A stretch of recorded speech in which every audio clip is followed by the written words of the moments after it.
Hi there, ये virtual university की final term की सॉल्व पेपर सीरीज की वीडियो है। कंप्लीट सीरीज इस चैनल के ऊपर अपलोड की जा रही है और आज की वीडियो के अंदर आपको CS 606 कंपाइलर कंस्ट्रक्शन के फाइनल टर्म के सॉल्व एमसीक्यूज करवाए जा रहे हैं और कोशिश की गई है जितने भी सॉल्व एमसीक्यूज हैं इनके आंसर्स आपको करेक्टली प्रोवाइड किए जाएं और अगर आप इनको खुद समझ के लिए आपके लिए और भी बेटर होगा, इससे आपकी प्रैक्टिस भी होगी और अगर इसके बाद भी कोई मिस्टेक होती है वो भी आपके सामने आएगी। इसमें सबसे पहले ये कि जो बॉटम अप पार्सर होता है वो हैंडल करता है इनमें से कौन सी क्लास ऑफ ग्रामर्स को, वो है लार्ज क्लास। सो ये हैंडल करता है लार्ज क्लास ऑफ ग्रामर को। उसके बाद ये कि LR1 आइटम जो है वो यूज होता है as a state of finite automation के तौर पे, जो कि मेंटेन करता है इन्फॉर्मेशन किसके बारे में, पार्सिंग स्टैक के बारे में और प्रोग्रेस जो होती है शिफ्ट रिड्यूस पार्सर के बारे में। ट्रू है फॉल्स है, ये ट्रू है। और उसके बाद ये कि जो एट्रीब्यूट होते हैं जिनकी वैल्यू जो डिफाइन की जाती है in terms of node on attribute और नॉट सिबलिंग और इसके अलावा नॉट पेरेंट्स वो कहलाते हैं। इनमें से क्या वो है इनहेरिटेड एट्रीब्यूट्स। और उसके बाद ये कि रजिस्टर एलोकेशन जो कि ग्राफ कलरिंग के जरिए की जाती है यूज करते हुए रजिस्टर इन्फेरेंस ग्राफ को, वो डैश नोड है ग्राफ के अंदर जो कि ज्वाइन किया जाता है एच के जरिए, जहाँ पर लाइफ रेंज जो वैल्यू की रिप्रेजेंट करते हैं वो ओवरलैप। ये क्या है इसका आंसर, ये है 2, इसका जवाब है 2। और उसके बाद ये कि जो फॉलोइंग 2 आइटम्स हैं ये को एग्जिस्ट कर सकते हैं किस आइटम के अंदर, आइटम सेट के अंदर, वो है LR। और उसके बाद ये कि go to L statement represent करता है इनमें से क्या, वो है अनकंडीशनल जंप। और उसके बाद ये कि 3 एड्रेस कोड जो है वो ऑफन इम्प्लीमेंट किया जाता है एज अ डैश किसके तौर पे, सेट ऑफ क्वाड्रपल्स के तौर पे। उसके बाद ये कि जो एट्रीब्यूट है जिसका नोड, एक नोड का एट्रीब्यूट जिसकी वैल्यू जो है वो डिफाइन है Holi in terms of attributes of nodes children and from constants, वो कहलाता है क्या, सिंथेसाइज्ड एट्रीब्यूट्स। और फिर है हमारे पास कि जो एरर हैंडलिंग मैकेनिज्म होता है, YACC पार्सर जनरेटर का पुश करता है इनपुट को स्ट्रीम बैक से, stream back when inserting missing token. ये ट्रू है फॉल्स है, ट्रू है। उसके बाद ये कि द नोटेशन डैश, कौन सी नोटेशन जो इंस्ट्रक्ट करती है YACC को कि पुश करे कंप्यूटेड एट्रीब्यूटेड वैल्यू स्टैक के ऊपर, वो है जो डबल डॉलर वाला जो ये साइन है आपका, ये इसका आंसर है। और उसके बाद ये कि फ्लो जो है वैल्यूज का जो कि यूज किया जाता है कैलकुलेट करने के लिए सिंथेसाइज एट्रीब्यूट पार्स ट्री के अंदर, वो क्या है, वो है बॉटम अप।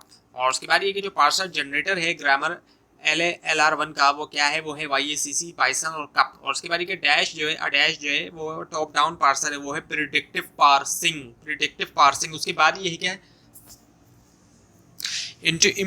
इंटरमीडिएट रिप्रेजेंटेशन जो है स्टोर करता है वैल्यू जो है अपने ऑपरेंड्स का किसके अंदर। सो इसका जवाब है रजिस्टर्स।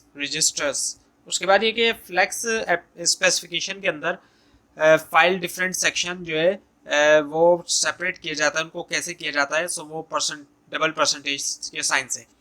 और फिर है हमारे पास कि जो फ्लेक्स जो है वो एक ऑटोमेटेड टूल है जिसका यूज किया जाता है हासिल करने के लिए मिनिमाइज DFA।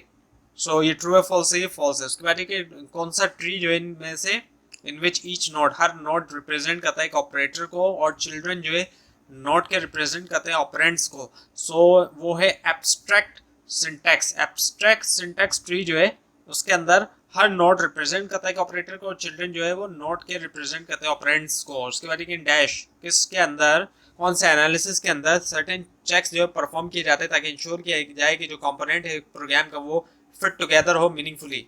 और उसके बाद ये कि इनमें से कौन सा जो है वो स्टेटमेंट ट्रू है टू पास कंपाइलर के हवाले से, उसके बारे में, वो है कि बैक एंड डिपेंड करता है फ्रंट एंड के ऊपर। उसके बाद ये है कि डैश एल्गोरिथम यूज होता है DFA मिनिमाइजेशन में, वो है हॉपक्रॉफ्ट्स। और फिर हमारे पास के LR पार्सर हैंडल कर सकता है डैश ग्रामर्स को, वो है लेफ्ट रिकर्सिव ग्रामर।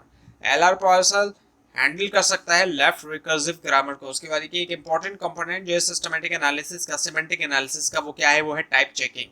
उसके बाद ये कि पास्कल के अंदर इनमें से कौन सा ऑप्शन जो है वो रिप्रेजेंट करता है इनइक्वालिटी को। सो ये जो थर्ड ऑप्शन है एंगल ब्रैकेट्स वाला, ये है इसका आंसर।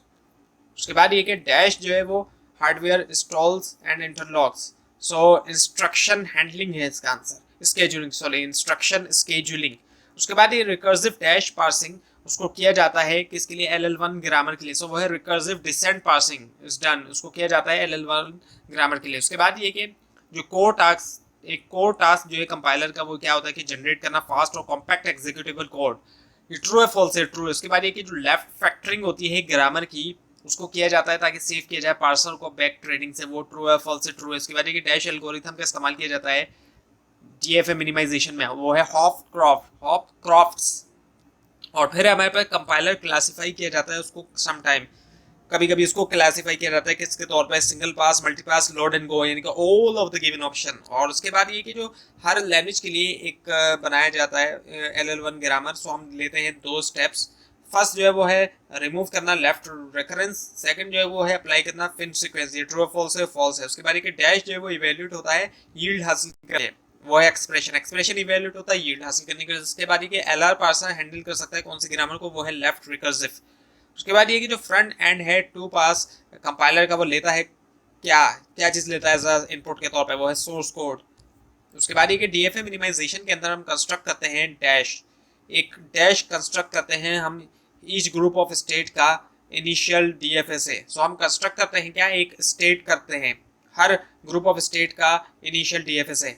उसके बाद ये कि बैकएंड जो है टू कंपाइलर का, अब इसका आंसर है बैकएंड। सो बैकएंड जो होता है वो एक टू पास कंपाइलर का कंसिस्ट करता है, consist of two instruction selection, register allocation और इसके अलावा instruction scheduling. So back end इसका आंसर है। उसके बाद ये कि हम हासिल कर सकते हैं LL1 ग्रामर को किसके जरिए, रिमूव करते हुए लेफ्ट रिकरेंस और अप्लाई करते हुए लेफ्ट फैक्टरिंग। उसके बाद ये कि बैक एंड मॉड्यूल जो है कंपाइलर का, उसके अंदर ऑप्टिमल जो रजिस्टर एलोकेशन है यूज करता है क्या, NP कंप्लीट। तो इसका आंसर है NP कंप्लीट। उसके बाद ये कि जो लेक्सिकल एनालाइजर जनरेटर है वो डैश जो है रिटर्न है, वो क्या जो है रिटर्न है जावा के अंदर। तो इनमें से क्या है वो जो जावा के अंदर रिटर्न है वो है JLEX। और उसके बाद ये कि ट्रांजिशन टेबल सेल्स जो होते हैं टेबल के, वो कंटेन करते हैं कौन सी स्टेट, वो है नेक्स्ट स्टेट। और उसके बाद ये जो फ्रंट एंड है टू पास कंपाइलर का, वो लेता है क्या इनपुट के तौर पे, वो सोर्स कोड। उसके बाद ये फंक्शंस जो होते हैं लेक्सिकल एनालाइजर की, वो क्या है, सो वो है हमारे पास कि रिमूव करना वाइट स्पेस और रिमूव करना कांस्टेंट आइडेंटिफायर्स और कीवर्ड्स और रिमूव करना कमेंट्स को, all of the given option इसका आंसर होता है हमारे पास। और उसके बाद है हमारे पास कि जो फ्रंट एंड है टू पास कंपाइलर का, वो कंसिस्ट करता है स्कैनर को, ट्रू है फॉल्स है, ट्रू है। उसके बाद ये कि प्रेडिक्टिव पार्सिंग टेबल के अंदर जो रो है वो क्या है, नन टर्मिनल्स हैं। उसके बाद ये कि हम हासिल कर सकते हैं LL1 ग्रामर को किसके जरिए, रिमूव करते हुए लेफ्ट रिकरेंस और अप्लाई करते हुए लेफ्ट फैक्टरिंग। और उसके बाद ये कि इनमें से कौन सा ऑप्शन जो है वो टू पास कंपाइलर का कंसिस्ट करता है इंस्ट्रक्शन सिलेक्शन, रजिस्टर एलोकेशन और इंस्ट्रक्शन स्केजुलिंग। सो इसका आंसर है बैक एंड। और उसके बाद ये कि जो अल्टरनेटिव है बैक ट्रैक का पार्सर के अंदर इस look ahead symbol in dash, तो इसका जवाब है इनपुट।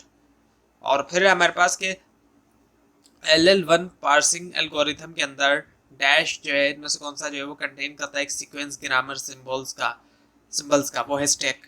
और उसके बाद ये कि द डैश ट्रांसलेशन स्टेटमेंट, कौन से ट्रांसलेशन स्टेटमेंट जो है कन्वीनियंटली स्पेसिफाइड होते हैं YACC में, वो है सिंटैक्स डायरेक्टेड। तो ये थी आज की वीडियो। आपको अगर इस बारे में कोई क्वेश्चन है नीचे कमेंट कीजिए, इसके अंदर कोई मिस्टेक दिखाई दे वो भी जरूर हाईलाइट कीजिए। फाइल नीचे डिस्क्रिप्शन बॉक्स में दी गई लिंक से हासिल कर सकते हैं, लेकिन अगर आपको लिंक ना दिखाई दे तो इसलिए नीचे कमेंट कीजिए। और इस पूरी सीरीज को देखने के लिए इस चैनल को सब्सक्राइब कीजिए, बेल आइकन के ऊपर क्लिक कीजिए। Thanks for watching this video and best of luck for your exams.